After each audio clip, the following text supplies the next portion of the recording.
Assalamualaikum dan salam sejahtera, bersama saya Muhammad Dihya Sahlan dalam berita pagi Sabah edisi Ahad 15 Ogos 2021. Parti Solidariti Tanah Air Kosta menyokong tawaran Perdana Menteri Tan Sri Muhyiddin Yassin bekerjasama dengan parti pembangkang dalam menangani kemelut politik negara.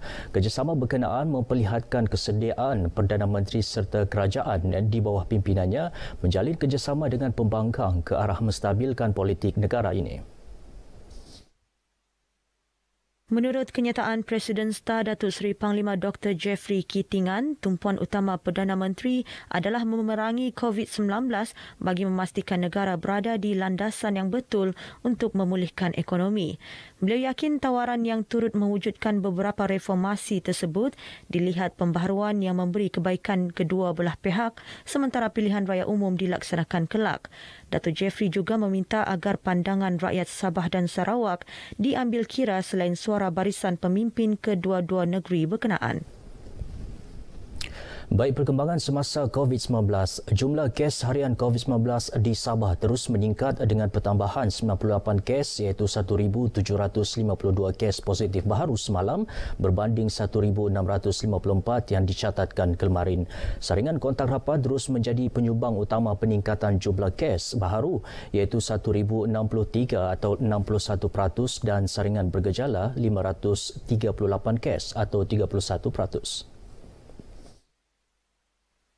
Menurut kenyataan Menteri Kerajaan Tempatan dan Permahan Datuk Seri Panglima Masidi Manjun, saringan bergejala yang tinggi satu peringatan bagi rakyat Sabah untuk menjaga prosedur operasi standard SOP semasa berada di khalayak ramai, khususnya di kawasan tertutup seperti pasaraya dan restoran.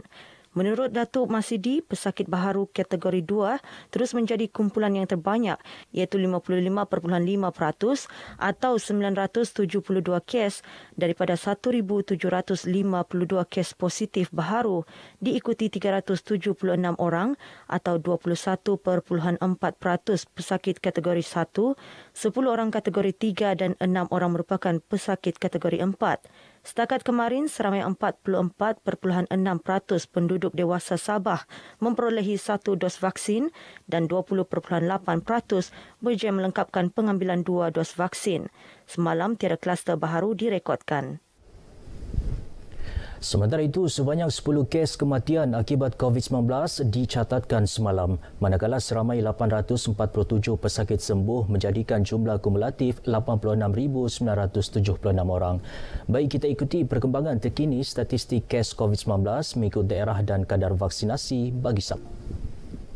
Ya, semua pihak harus menghormati keputusan Kerajaan Negeri menerusi Majlis Keselamatan Negara MKN Negeri Sabah tidak membenarkan pergerakan rentas daerah dan negeri terutama individu yang lengkap 2 dos vaksin COVID-19 yang tinggal di negeri ini. Ahli Majlis Pimpinan Tertinggi Bersatu yang juga Ketua Bersatu Bahagian Lahad Datu Abdul Hakim Haji Gulam Hassan berkata, peningkatan kes harian COVID-19 di semua daerah di Sabah merupakan punca kerajaan negeri menangguhkan arahan lintas daerah dan negeri kecuali hal-hal kecemasan dengan kebenaran pihak polis. Oleh itu, orang ramai perlu mengikuti arahan berkenaan agar bersama-sama kerajaan negeri membendung seterusnya melandaikan wabak COVID-19. Dipahamkan ada sedikit persanggahan dengan apa yang diumumkan oleh Yang Amat Berhormat Perdana Menteri kita, tapi mungkin itu disebabkan faktor kawasan dan mungkin dari segi pematuhan SOP apa semua. Jadi saya berharap rakyat sentiasa bersabar dan sentiasa mematuhi SOP daripada masa ke semasa. Beliau berkata demikian kepada pemberita di Lahad Datu.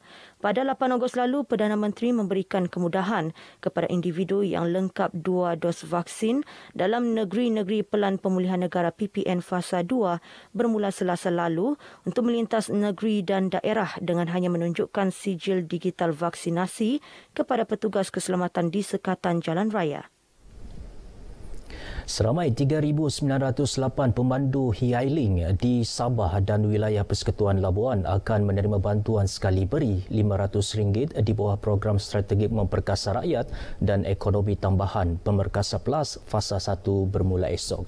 Pembayaran melalui Lembaga Pelesenan Kenderaan Perdagangan LPKP Sabah itu melibatkan peruntukan sebanyak RM1.95 juta. Bayaran bantuan Pemerkasa Plus Fasa 1 ini merupakan bayaran lanjutan kepada 2,588 pemandu teksi, kereta sewa, bas sekolah dan bas pelancong yang disalurkan 27 Julai lalu dengan peruntukan RM1.29 juta. Menurut kenyataan pengerusi LPKP Sabah, Datuk Chin Kim Hyong, kerajaan sentiasa prihatin terhadap nasib pemandu pengangkutan awam di negeri ini dengan memperuntukkan jumlah keseluruhan RM3.24 juta menerusi Pemerkasa Plus kepada golongan tersebut. Beliau berharap bantuan ini dapat meringankan beban pemandu sepanjang tempoh pandemik ini. Setakat ini, LPKP Sabah menerima 4,627 senarai nama pemandu e-hailing daripada syarikat pengendali e-hailing untuk saringan penerima bantuan berkenaan. Semakan senarai pemandu e-hailing yang layak menerima bantuan Pemerkasa Plus boleh dibuat melalui pautan tertera. Seramai 34 pelajar cemerlang melibatkan 21 pelajar sijil pelajaran Malaysia SPM dan 13 pelajar sijil tinggi persekolahan Malaysia STPM tahun 2020 dalam kawasan Dewan Undangan Negeri Dun Pitas menerima imbuhan wang tunai. Ia melibatkan peruntukan keseluruhan RM14,500 disampaikan Ahli Dewan Undangan Negeri Adun Pitas Datuk Seri Dr. Rudi Awang. Baik, saudara, sekian dahulu berita pagi Sabah. Terus patuhi SOP bagi mengekang penularan COVID-19. Lindung diri, lindung semua. Saya Muhammad Dihya Sahlan. Assalamualaikum dan salam hormat. Kita jangan mengalah, bersama kita lawan.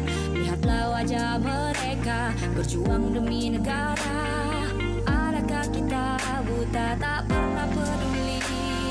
Bayangkan jika kita berada di tempat mereka. Sanggup kita begitu bertarung begal.